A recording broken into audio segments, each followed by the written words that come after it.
Good morning, listeners, and or good afternoon, right? Depending on when you are listening to this recording. I am Kiersten Philpott. And I'm Meghan Mattson. And we are your health educators from Healthy Lifestyles. Today, we join you in hopes to break down some of the complexity and guilt that surrounds money and raising kids. And so we're just going to jump right in. So, Meghan, to start off, I was thinking we could start with some money scripts and talking about money scripts. Do you mind defining that for our listeners? Sure. Yes. Money scripts are the beliefs that we hold surrounding money that usually come from what we have learned implicitly or explicitly from our parents or loved ones. So, for an example, it could be that debt is bad, or credit cards are evil and should never be used, or maybe investing is scary or not safe. So, money scripts affect our behavior around money, and then we pass those often to our kids, and that affects their behavior and their feelings. There's also implicit and explicit biases, which kind of relate to the money scripts, where you have these implicit or unaware biases that we are just brought up with, like I said, credit cards are bad and should never be used. And we have that because maybe we heard our parents talking about that, or we saw the fear around the credit cards and the stress around it. So we have these biases. And explicit biases is if we were told this is bad. Investing is not safe. You'll lose all your money if you invest in this. And that is also all relates to our money script. So it's really important to look at what our money scripts are, have awareness, and I'll talk a little bit more about mindfulness later on, have awareness in that and check the stories and actually ask yourself, is this true, or is this something that I might have just been brought up with? Like, I personally grew up getting what I wanted. I was a little bit spoiled where I was never taught about wants versus needs or delayed gratification or budgeting, really. Like, I didn't have to budget until I was brand new married, and we're both working, and I'm like, oh wait, we have all of these expenses and nobody taught me how to do this. So I really think this is very important, and I've made it a mission for my 8-year-old to talk to him more about money, so it's not this taboo topic that we're not talking about. And the other interesting thing that I want to say is that you may be married to somebody that has a completely different money script than you have. I'm one of those Mhm. people. I grew up getting everything I wanted. My husband grew up the opposite way. He didn't grow up with very much excess. And so talking about, in times when I'm telling my son, oh, let's wait for that, or we didn't budget for that, that kind of triggers my husband in an opposite way of like, no, but we can get it for him, so we should get it for him. So it's hard to Mm. balance those, and having, I think, conversation is just really crucial in all of that. Yeah, I think that's one of the hardest things about being a parent, right? Is that we don't want to put those scripts onto our children, especially when it's like those money scripts that cause us stress or anxiety, right? We know that finances are one of the leading causes of divorce, right? So it's Mm-hmm. already a very stressful thing in most people's lives. We don't want to transfer that to our children. But I also think a lot of us grew up in households where money was not discussed. I know, at least for me as a millennial, we we did not we did not chat about money very often, and my parents were not very open or transparent with what our finances look like. And don't get me wrong, they did the best that they could, right? I was taught a Mm-hmm. lot about saving and the importance of saving. Um, and that was kind of my money script that I grew up with, was save everything, right? Like, don't spend unless you absolutely have to. Put everything into savings and just a savings account, right? Like, wasn't aware that there was any other ways to save Other than options, your yeah. normal bank, and that's where your money sits. And in some ways, right, that money script has served me because I am a saver, and I walked away from high school with a pretty healthy savings account from my own money. And then in college, same thing. I was able to work and put everything into savings as much as I could. And so I walked away with a pretty good savings account. But at the same time, right, that money script has also hurt because I really struggle to make big expense decisions, right? Buying a car, buying a home, things like that that are necessary really cause me a lot of anxiety and stress. And I don't want to put those on my kids, right? I want them to have a healthy relationship with money. And I think that this starts by giving them opportunities to learn costs and interact with family money. But I think that that can make us uncomfortable, right? Like, I don't know about you, but especially when you're dealing, like you said, you have your spouse that has, or your partner that has a different money script than you have to balance both of those and figuring out what values you want to give your kids. And so something that we've started doing, and I'd love to hear what you're doing in your household too to help Theo have a healthy relationship with money. But I personally don't believe in an allowance. I want my kids to instead feel empowered that empowerment that comes from earning money, right? So when my kids want something specific, we have a list of chores that they can do for extra money. And these are chores outside of your normal contributing family member chore list. Instead, they're things really that I don't want to do, right? Clean the baseboards, wash the walls, clean the refrigerator out, those types of things. And every family's different on how they'll handle money with their own kids. But my goal is to help them feel the worth that comes from earning money and then the reward that comes from getting to choose what you do with that money, right? Whether it is saving or whether it is spending. And I want them to be able to make those choices without that pressure of just having to save, right? They get to choose and make their own mistakes. I think that's so important that we let our kids mess up while they're still under our house, right? Under our roof. On And a small scale. Exactly. But what about you? What things have you done to help Theo not adopt your own money scripts? Yeah, I definitely try to be mindful of how I'm talking about money and using words that are empowering and also that abundance mentality versus like we don't have enough of this or we can't afford that or any of that script in his head.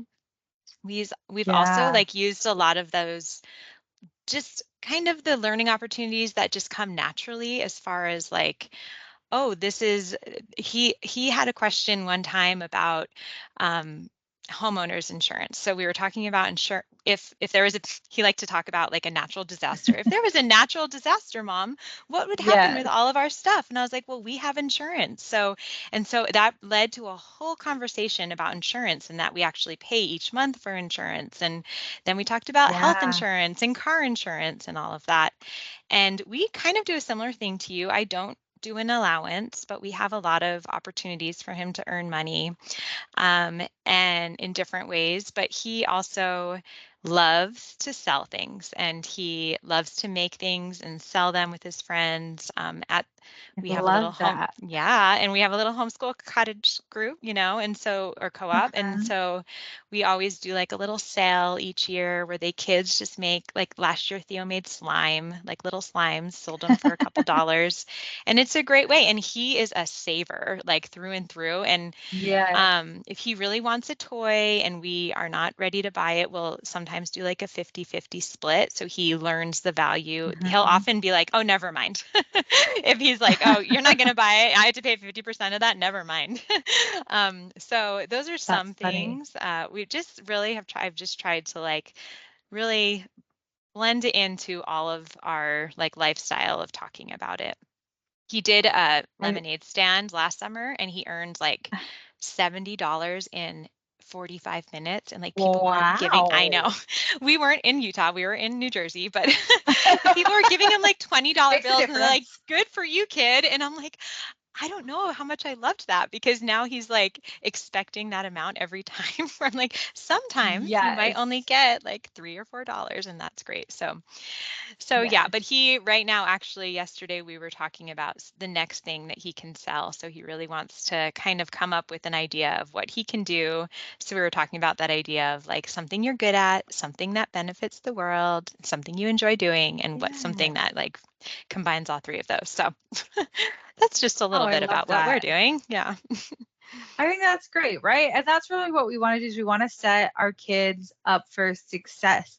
And I think especially on social media and in the world today, we talk about the importance of like this generational wealth, right?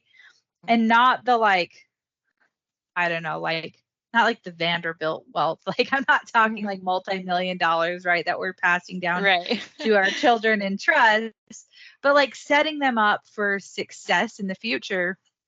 Um, and I know for me, I never, until I had kids, that wasn't even something that crossed my mind. Like I said, my money script growing up was to save, save, save, but always to just save in a bank, a normal bank, right? Mm-hmm.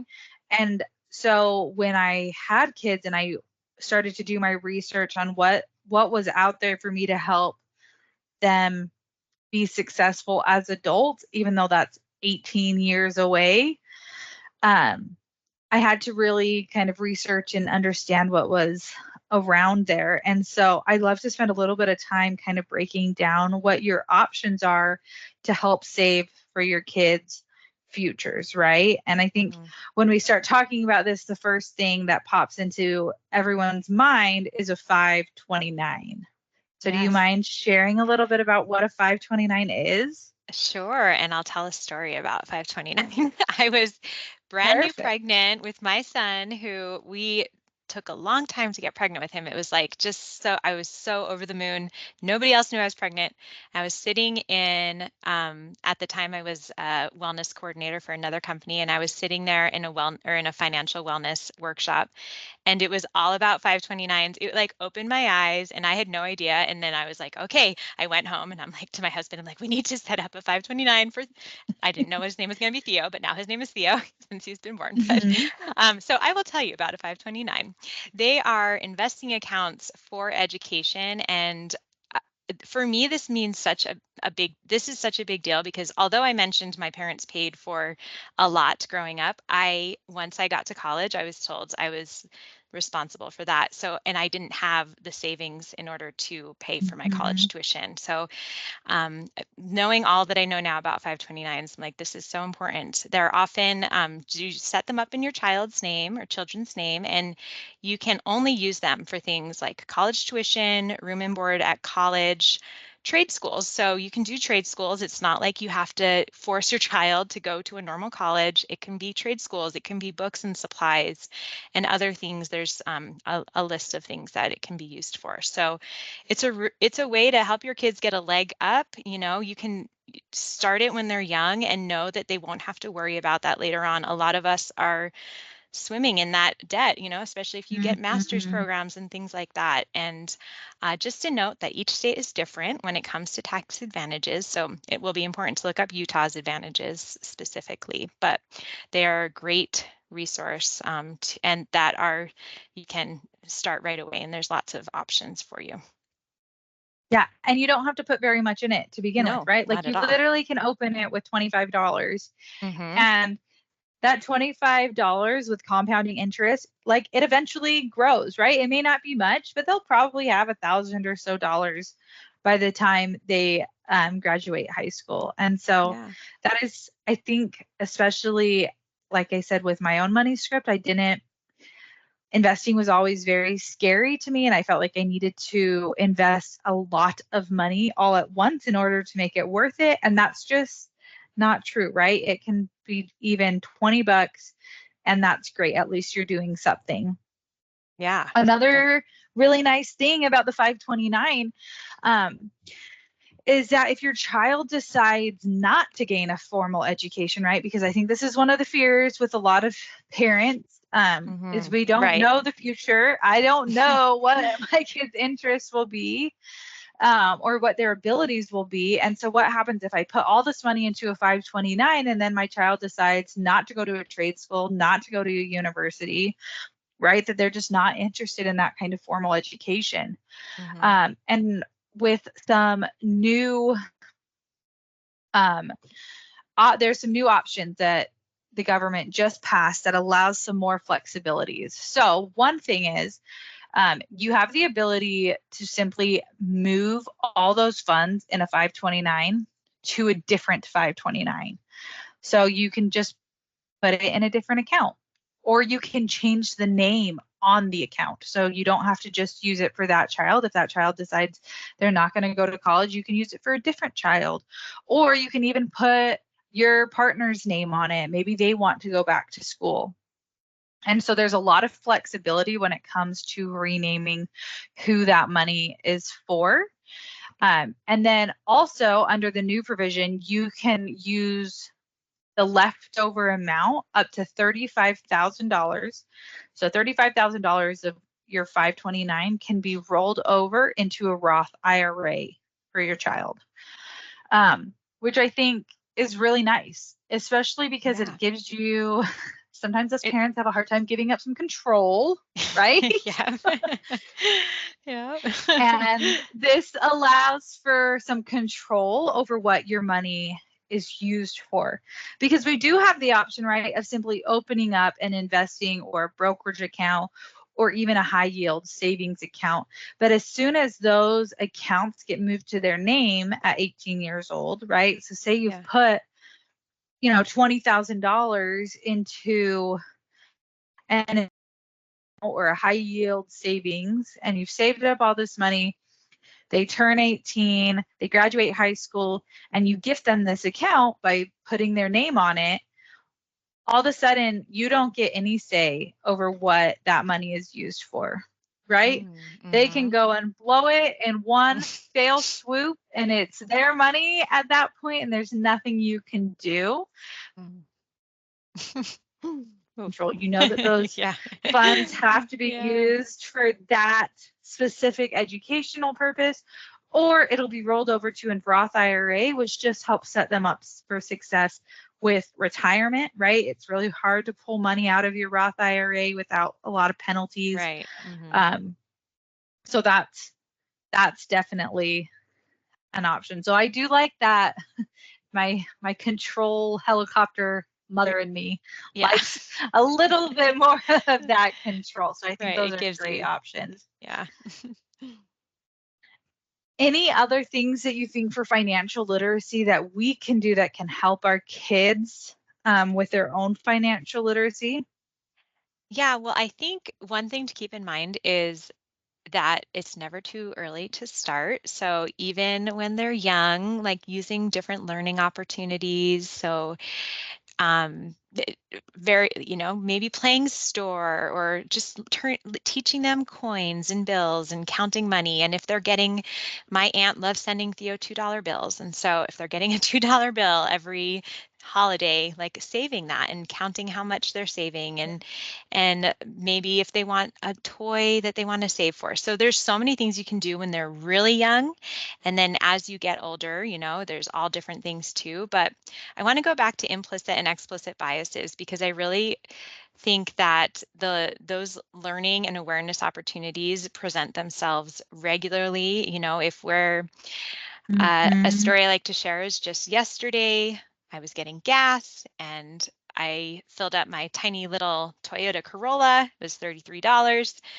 My son was like, whoa, $33. And I was like, yeah, that's about how much gas is. I realized I never explained to him that, when you get a car, you have to fill it with gas. And also you have to pay for car insurance. And also you have to get oil changes and all of those things, and so he noticed that. And then we talked about that. And then as we were driving away, he noticed there was a big car, a big truck, and it was $93 or $97. And he was like, whoa, Mom, look at that. That one's $90. And so we talked about, the car that you choose may affect how much you're paying for gas. So all of those little learning opportunities, so taking advantage of them. I will say MACU, so Mountain America Credit Union, has amazing resources that are through the MACU Healthy Lifestyles website. which I'll share at the end. But there's a course called Bonsai, and there's one for 8 to 12-year-olds, which I want to do with Theo. And then there's one for teenagers, and they're both offered through MacU. And the other option that you have is that you could always include older kids. Like if you want to do, we have MacU coaching sessions, financial coaching sessions with Mhm. them. You can include your older kids. So maybe your 17 or 18-year-old, include them in on the conversation so they can hear you as you're moving through some of these financial decisions, making the decisions. And that leads me to Yeah. mindfulness. I really feel like being mindful in life is very important, but let's relate it to the financial, because I know for me, like I am an impulse buyer. I'll be really happy and really excited and I will buy things, or maybe I'll be feeling like I need something, and so I'll buy something. You know, I like to It that fills the little dopamine void. hit, right? Yeah. Yeah, that is what thrift stores are for, I guess, right?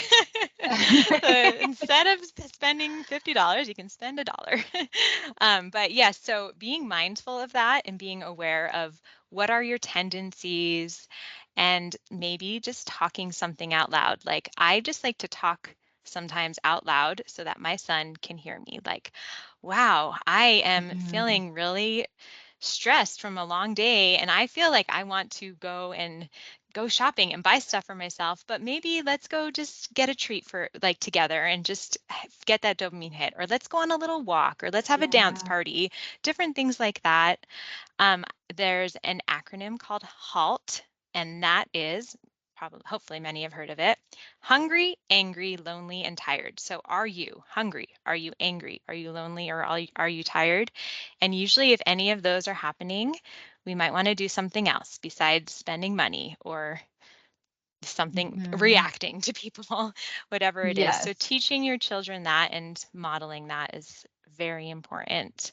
One thing, I think doing a lot of research before making a purchase is important to an extent, like comparing prices. And my son, he just turned 8 in May, and he really wanted a bike, and his grandparents didn't know which bike to buy him, so they sent him $300. Well, you can get a bike at Walmart for like $100, or you can get a bike for like Right. $500. So we spent probably 2 weeks figuring out what does he want? Does he want to spend all $300 on a bike? Does he want to spend $200 on a bike and then maybe like save the other Yeah. 100? Or does he want to buy something else he wants with that money and then save a little bit of it? So it was a long time. It took us a long time. My mom kept being like, "Did you get him his bike yet?" I'm like, "Not yet. We're still making our decision." And he ended up actually buying his bike with the full $300, because after we got it, first got a bike from Walmart. It wasn't as easy as he had hoped. It was too heavy for him, and he wanted a bike that was easier for him Mhm. to ride because he just started learning two wheels. So it was a learning process, but I Yes. feel like just that in and of itself taught him the value of taking your time when making a big purchase and not just being like, the first one I see, I will buy, you know. So Yes.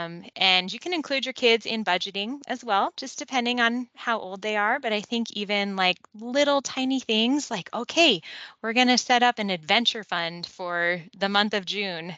How much do we want to, like, just to give them an idea of things that cost, like what Yeah. cost what? Because even though those things will change once they're older, like, I think that's what was lacking for me. I didn't know what cost what, like, no. And I think that's kind of what you have alluded to as well, that Mhm. you weren't really fully aware of how much things cost in the world. So Yeah, speaking of, exactly. I would love to hear about this teen event that MacU hosted, because I know they go over that a little bit for the teens, and any other takeaways that you Yeah. have from that. They actually, yeah. So MacU just did, they hosted a teen event with parents for us. That was part of our Healthy Lifestyles programming this month. And it was called The Game of Money.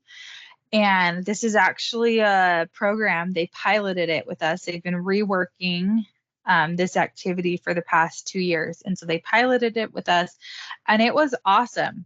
They have it on paper. Eventually, they said they'll bring it to digital form, Cool. but they have it on paper, and you basically walk through real life, right? Mm. So we walked in, and the first thing they had all these teenagers do was be open and honest about their educational expertise. Were they good students? Were they mediocre students? Were they maybe not so great students at all?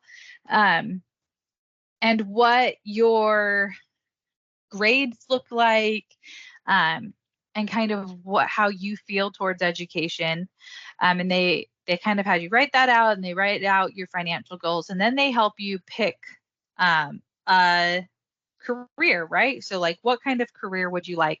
And they have lists and lists of careers, as well as the annual salary for most of those entry level positions. And they go anything from you know, no high school diploma job. So if you didn't get your high school diploma, what could you be? You could be a cashier, you could be a cook, you could be a dishwasher, you could work at a fast food, you could be a janitor, maids and cleaning services, things like that, right? Mm-hmm.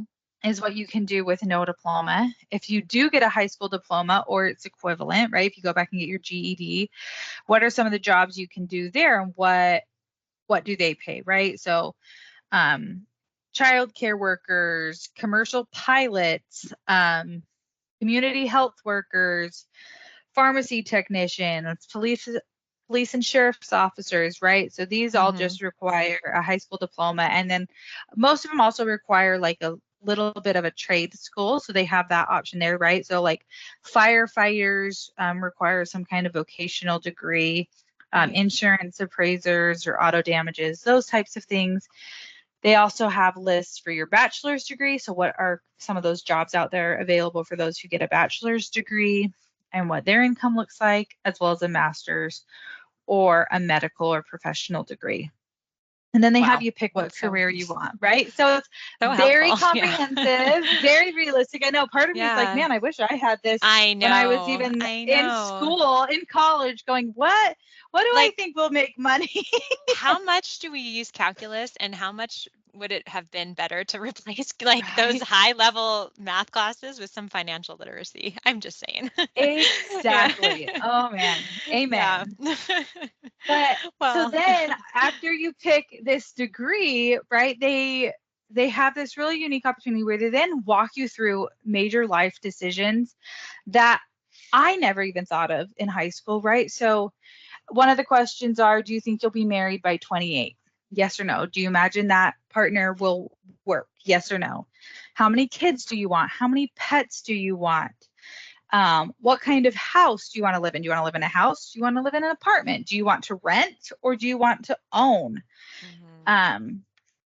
What kind of car do you want? Do you want a car? Do you want a new car or a used car? What is your monthly payment? What is your fuel going to look like for that car? And then they also talk about insurance, right? So they walk you through home insurance and auto insurance, and they walk you through healthcare and childcare and your grocery bill and your clothing bill. And literally, I'm sitting there last night and I'm going, oh my goodness, I know all this because I do my own budget, but this feels so overwhelming. Yeah. Right? When you like put it in a booklet and you're doing all these numbers. They also talk to you about taxes, which I think is great and phenomenal, right? So they talk to you, they say, based on your career choice and family makeup, you'll see how much your gross annual salary translate into each month. And this is your household, right? Pre-tax income.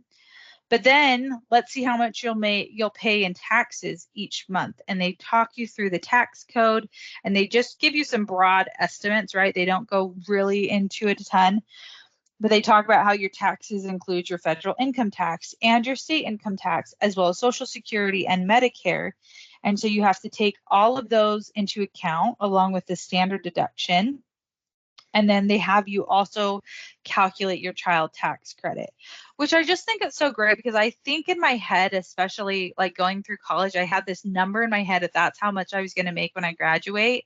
Yeah. And then you do, and all of a sudden you're like, well, you don't actually make that number, right? You make far less because of taxes and all these other things. And so it was just a really cool program that they have set up to kind of walk you through everything, right? And then they have your other necessities, right? So they have those things that are just kind of fun, but that you also want to budget for. So these are like your optional expenses, such as TV and streaming, your dining out, your general shopping, charity, things like that. And then they also include things that you should budget for regardless. And so these are things that they require you to put into this budget that you're creating. And that is a smart savings account. So you have to save at least $50 a month with this program. Home maintenance. So if you rent, you're off the hook for the home maintenance. But if you are a homeowner, they make you budget a certain amount, as well as vehicle maintenance. And then they also include how much you want to save for gifts, such as birthdays, anniversaries, weddings, Christmas, you know, maybe all those different things that we never think of we're going to have to pay for, right? But that we do. And then travel, right? If you want to go travel the world. Yeah. And then the last thing they have you add up is your student loans, right? So on top of all these other expenses, remember that degree you got, like you said, Megan, right? You didn't have a savings account to pay for school. And so you have to look at other options. Did you get scholarships? What's the average loan going to look like? So they walk you through what the average student loan repayment is. And then you add up all those different expenses. And then you have your income and your spouse's salary, right? And then what is your monthly total? Are you in the hole or are you not? And I sat there and I watched all these teenagers with their parents, right? Yeah. And a lot of them were in the hole. And I think it was a really good eye-opening experience that things cost money. Yeah. Right? Like, and that's such an important thing that we can teach our kids is we need to help them know that things actually cost money, that there's consequences to decisions that we make. And it's important to have, you know, fun things and things that we want and things that bring us joy. But it's also important to recognize that there's necessities that require us to budget and to save and to be smart with our money. And I just want to reiterate, like you said, there's no time that's too early, right? We can always start teaching our kids, but also it's never too late. So if you're listening to this and you're thinking, my kids are, you know, 17, 18, maybe they're even in their 20s, it's never too late to start helping them understand money and, you know, maybe reworking our own money scripts so that we can help them work on their money scripts, or apologizing, right? Sometimes as parents, we just need to say, we're sorry. We're so sorry. We didn't know any better.